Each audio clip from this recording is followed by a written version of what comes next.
Welcome to the Indie Author Showcase, the podcast for indie authors by indie authors. I am your host, multi-award-winning author Chad Robert Morgan, author of such books as The Baby Eater and The Last Rite Short Bites Volume 1. So let's get right into the meat of it this time. So last week I was reviewing a book, really good YA book, horror novel called Such Lovely Skin. And I was commenting that the author was basically channeling herself into the main character. The main character had more or less the same ethnicity that she had. And I was kind of going down the rabbit hole of what happens when she wants to write the next book. Do all her characters have the same ethnicity? Or how does she branch out from that? And that caused a little bit of debate on the comments. Not a lot. There's like 2 comments, whatever, but I only got like 3 people that listen to this thing. But the important thing was there was a kind of a mixed reaction, right? One person says, well, just don't worry about writing a black person. Just write a person, right? Whereas somebody else was like, no, he's totally on board. He knows what he's talking about. So let's dive in a little bit more into this topic.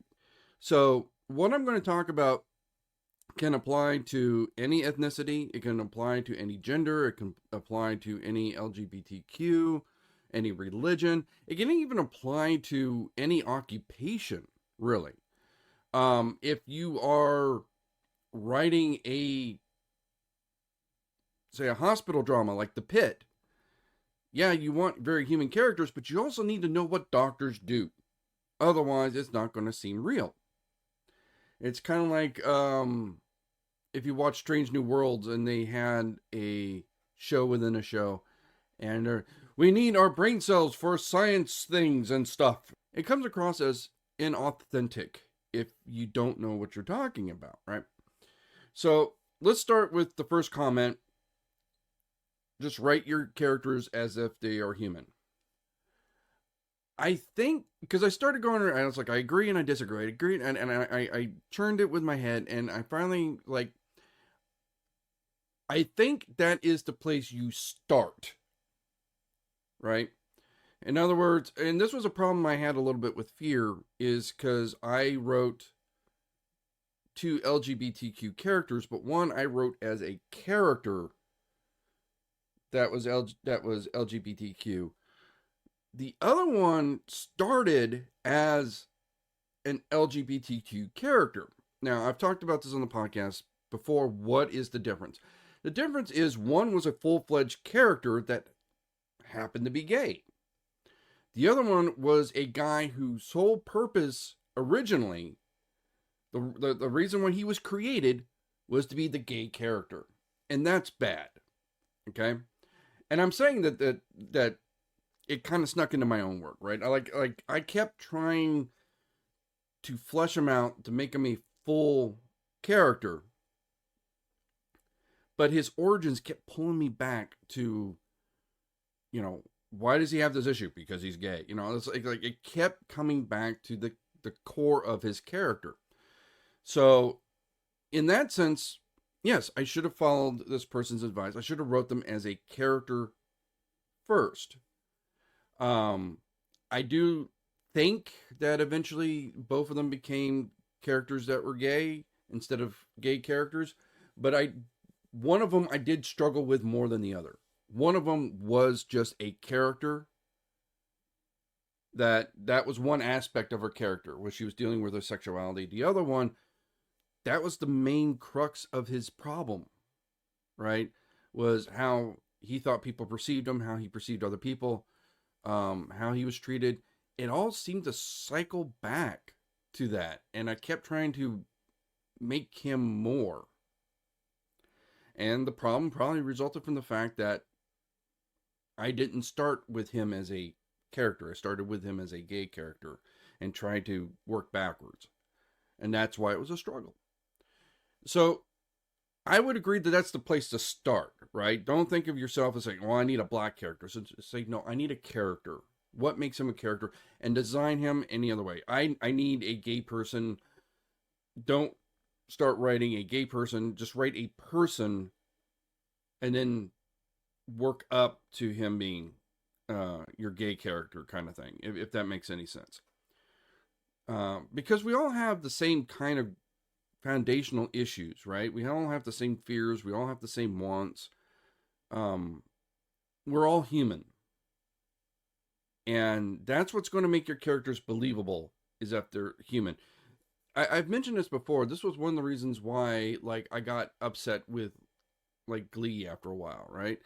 Because a couple of the characters were there just to talk about gay issues. They didn't really seem to have any other issues in their life, right? And that seemed very, very flat. Whereas if you look at, like, say, Star Trek Discovery, where they have several gay characters on the show, their whole point of being there is not to be the gay character. They have jobs, right? They have other things that are motivating them besides their relationship. It's just one aspect of their character. Those are more solid, rounded, full-fleshed out characters, three-dimensional characters. Now, let's say we did that first step. All right, we wrote our character. Now you need to look at what world you're in. And I started thinking back to this, because I did actually give this a lot of thought. Look at Star Trek as an example. Geordi LaForge is black, never once comes up in the show, right? Nobody ever cares that Geordi is black. It's not an issue. It's never brought up. Geordi LaForge, he's played great by LeVar Burton. Geordi could have been a white guy. He could have been an Asian guy. He could have been a Vulcan. It doesn't, Vulcan would change the character a lot. The point is, Geordi wasn't defined as a black person, right? On Star Trek Voyager, we have Harry Kim as an Asian. Same thing. Nobody ever talks about the fact that he's Asian. It's just not an issue. And this was a very purposeful decision by Roddenberry in the early days. He wanted to show Star Trek as a post-racial world where that shit just didn't matter anymore. Right? You looked at a black person or a Japanese person or a Russian, and it's all the same.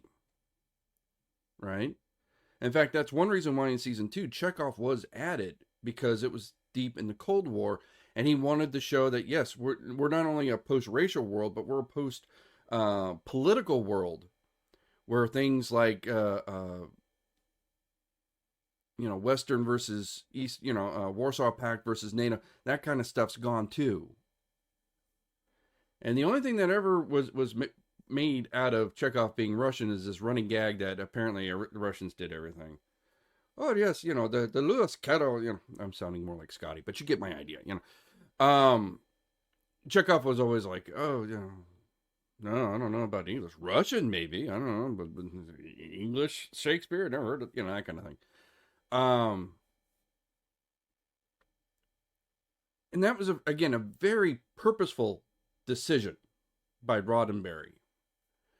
So in that sense, if you're in a world like that, you created your character, you're done creating your character, right? You don't have to worry about the differences in the ethnicities, because in that world, there are no differences. It doesn't apply. Okay? If you're in a fantasy world, maybe it doesn't apply. If you're dealing with the real world, however,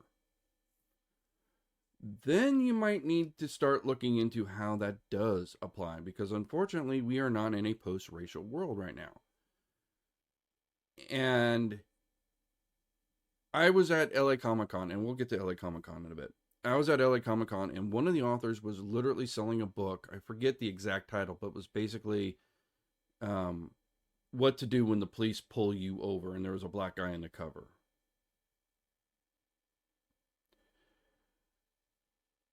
So if I get pulled over by the cops for a speeding ticket, I might have a very different experience than if a black guy gets pulled over.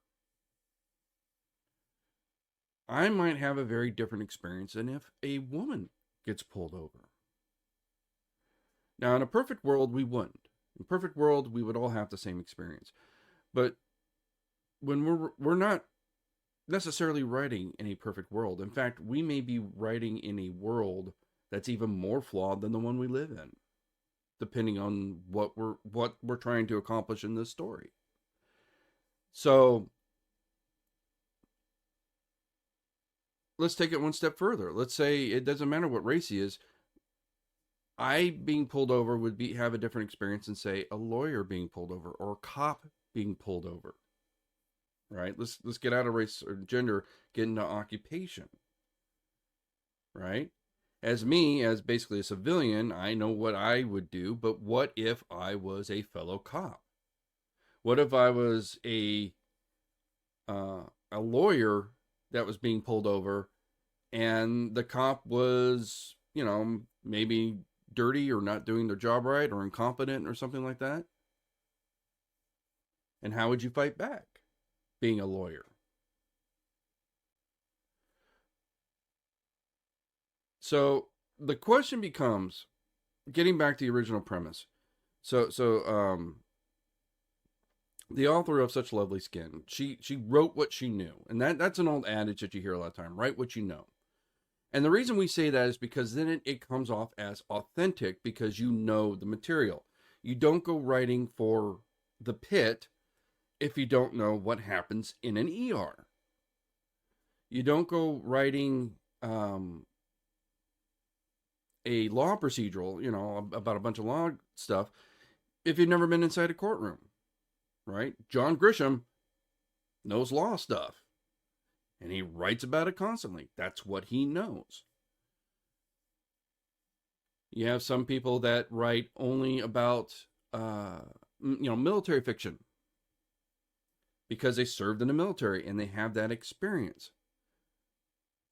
But my question becomes, what happens when you want to branch out? Maybe you don't even want to branch out. It's just, like, for example, with Fear, I was dealing with a bunch of high school students dealing with some kind of demon, right? Obviously, we've all been to high school. We've had high school experiences. It's not a big stretch. But at some point, the cops get pulled in. Why? Because it would make sense if somebody's running around shooting off guns and things are, cops would get involved. And I wanted that to be authentic. Now, it's not a huge part of the book, right? I didn't have to spend, months of research and interviewing cops and everything like that, but I did want the interaction with these minor characters to be as believable as possible. So, do you just wing it? No, you need to do research. You need to be comfortable enough that it's going to come off. And I actually had one person read the book and says, yeah, they got shot. Wouldn't they be wearing vests? And I said, well, according to my research, they don't always wear vests. In fact, that's more the exception. They put them on when they are expecting like a shootout or something like that, but they don't, those vests, those tactical vests are at best light armor, if anything at all, right? And so, I didn't know that. And I'm like, I might be wrong, right? I looked into it, I researched it. I didn't exactly interview a bunch of cops. I that would have been, in my mind, very awkward to go up and say, hey, is that bulletproof? I was wondering if I could shoot you through it. Just asking for a friend. That's going to get me arrested. But I sit there and I told him, I said, look, my research could be wrong. I looked into it. I read about it. It did not look like this police department in the town that this was happening, that was common operating procedure. Maybe because it's the desert and it's too hot. Maybe because they didn't feel like they needed it. Maybe because that isn't standard procedure in police in general. I don't know, right? I'm not a cop. All I could do was research it, try to come up with the best answer, and hope it's accurate enough to sell the story. Because again, it doesn't have to be like super accurate. It just has to not break your suspension of disbelief. One time I was reading a Stephen King novel, and the stupidest thing broke my suspension of disbelief, because he talked about getting the character got his son a brand new Commodore 64, and I was like, they didn't sell Commodore 64s for 15 years. I said, there's no new Commodore 64 at the time this book was written. That is bullshit. I said, nobody would go to college with a Commodore 64 in that day and age. It's like, I got one when I was a kid. So, that, and it was a stupid little detail that threw me out of my suspension of disbelief, but there you go. You want your comps, and again, how realistic do you need a comps? Well, how much are they going to be involved in the book, right? If it's a cop procedural, you need to know everything about cops. If they're going to show up in 3 chapters because they're going to haul you off to jail, you should at least know what the proper procedure is for hauling somebody off to jail. You know, what's their uniforms going to be like? Are they going to be wearing Kevlar? If somebody's going to try to shoot their way out, that kind of thing. Those are the kind of things you need to know. So, bottom line is, if you write what you know, that's a good rule of thumb, but eventually you might want to do more than what you know. You might have a great idea for a story and say, okay, but I don't know anything about this. I have this great idea for a story about a burnt out doctor, but I don't know anything about doctors. I don't know what the doctor's life is like. Then you need to start doing some research. You need to start calling some people. You need to start asking, and you need to find some beta readers, right? Like when I did The Baby Eater, it was all about Filipino culture and mythology.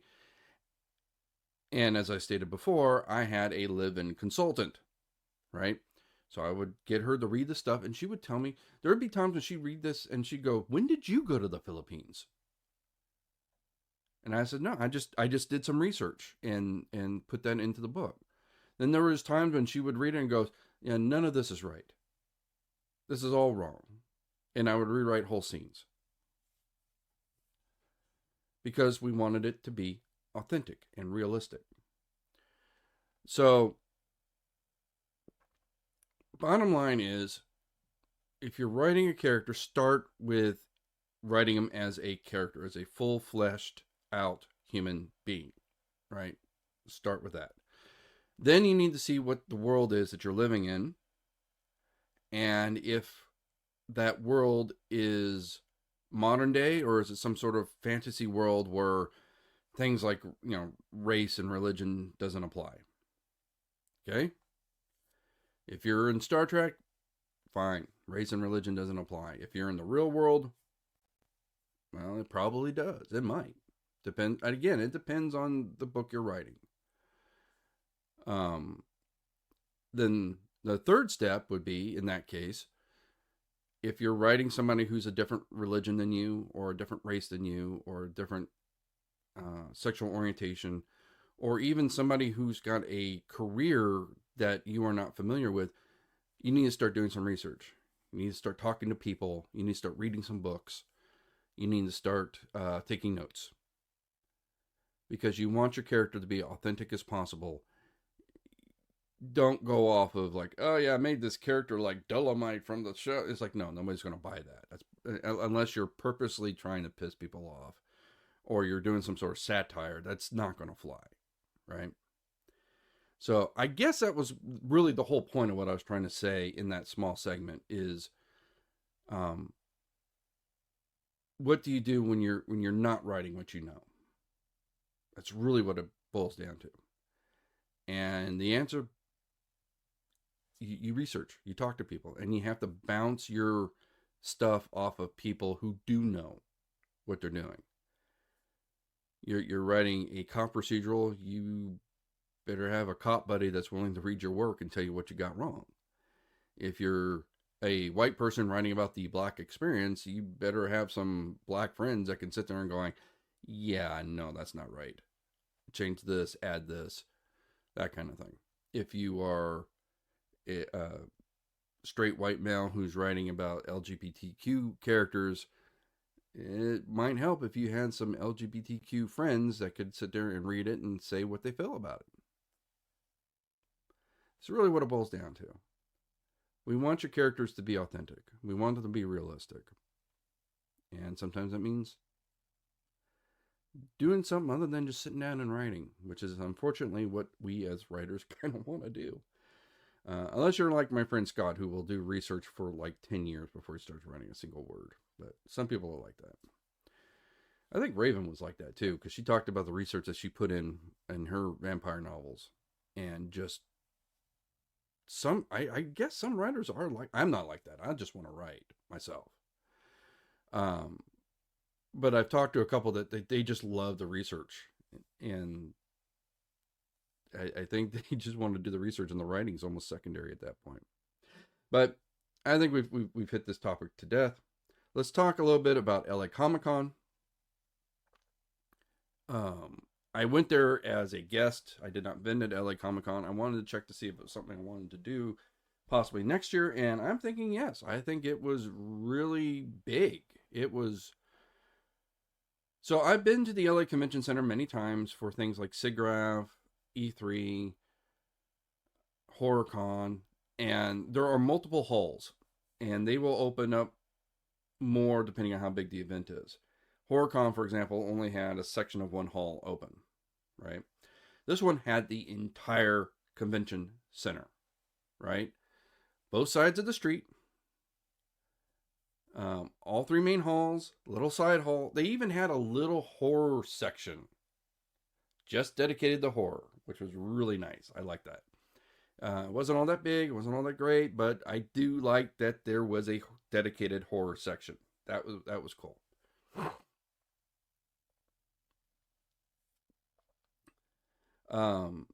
So most of my indie author friends, I found them downstairs in what do they call it, Canada Hall, which I think also doubles as a loading dock sometimes, because one of them pointed out that you could see like parking lot markings on the ground.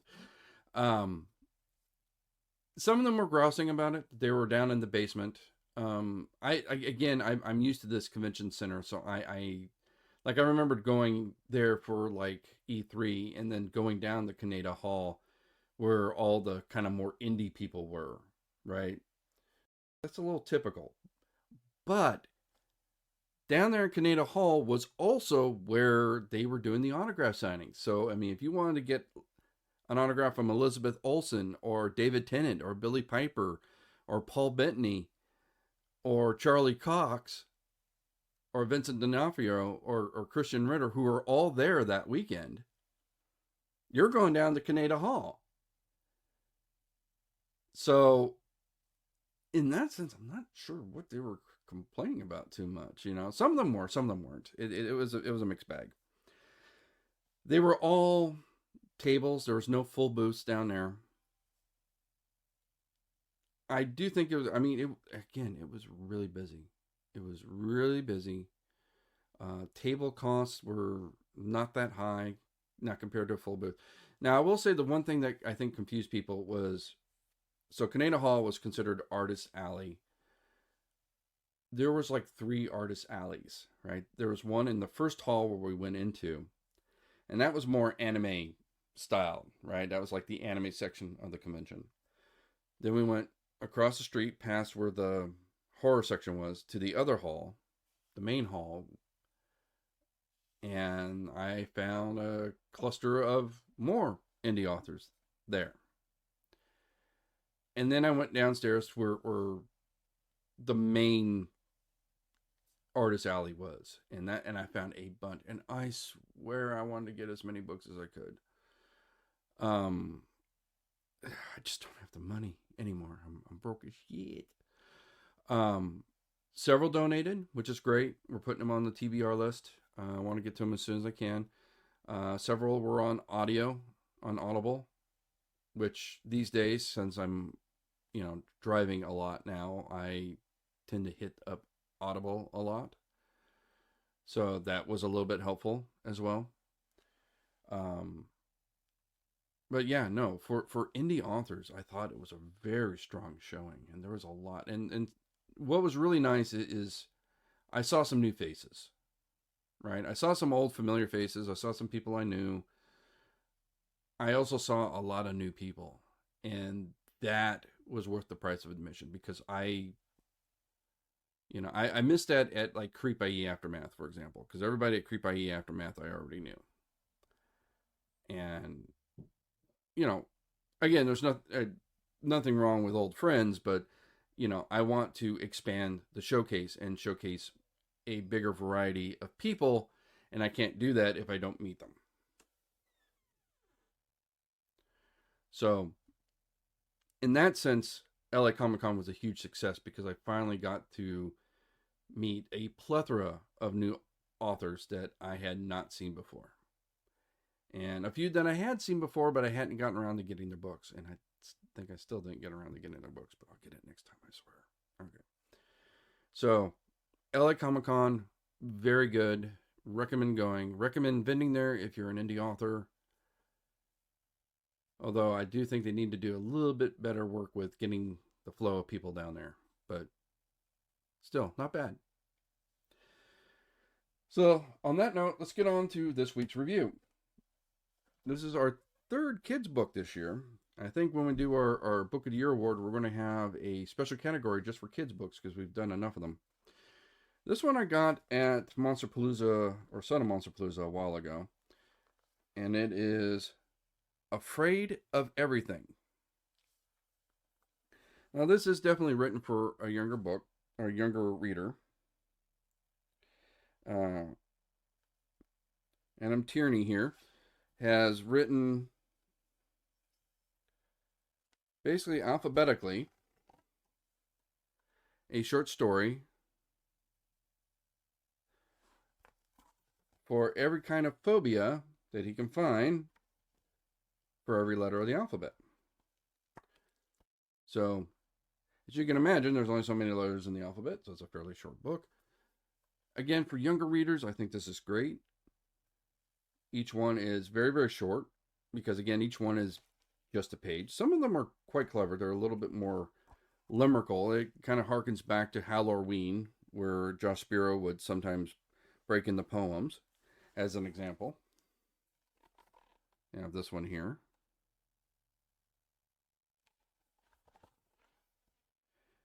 So a few poems, a few limericks, that kind of thing. But for the most part, every story becomes a short story in of itself. And overall, if you have a younger reader who's wanting something in a little bit of the Halloween vibe, Afraid of Everything would be a good book. Now, my only concern is I was looking up at the publisher. This is actually published by IDW. And I'm like, okay, does IDW count as small press? Because, I mean, they're a fairly major comic book publisher. I mean, they're not Marvel DC, but, I mean, they're kind of up there. So does, you know, did he self-publish through IDW? I mean, this was funded on a Kickstarter. But then again, they also fund their G.I. Joe compilation books on Kickstarter, so maybe that doesn't prove anything. So my only concern is whether or not this actually constitutes small press. As an indie author showcase, was this really an indie author? Well, I mean, you seem to have more backing than the average indie author if he's publishing through IDW. So I don't know how that worked. So that would be my only point of hesitation,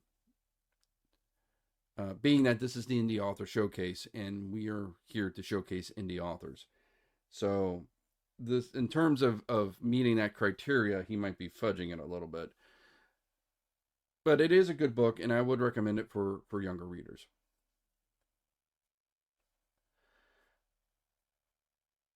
So that puts us more or less on time. Remember, the weekend of October 12th in Burbank will be Son of Monsterpalooza. I will be there. I will be selling both my horror and my sci-fi franchise. We are working on getting a special treat for you ready for Halloween. I don't want to say what in case it falls flat, but we're working on something. And that should be the last. Right now, I'm struggling to get signed up for the next year's conventions because Monsterpalooza and Creep IE and WonderCon all want money at the same time. And I is broke. So plus I still got to pay my electrical bill. And I don't know if you guys know this. So we got solar. So we're actually on net metering. So what that means is they tally up how much power we use versus how much we put in the system, and they give us a bill at the end of the year. So at the end of the year, I get a big fat bill, and this year I can't pay the big bill, but I'm working on it. I got a couple of strings I'm pulling to try to get everything worked. So hopefully I'll get that all squared away so I can still sign up for Monsterpalooza and Creep IE and get WonderCon paid off. WonderCon I don't have to pay off for a couple months. That one's fine.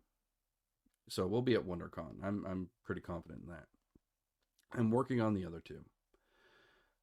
Other than that, we don't have really anything scheduled so far yet. So we're still working on it. So keep in touch, keep tuned in. And until then,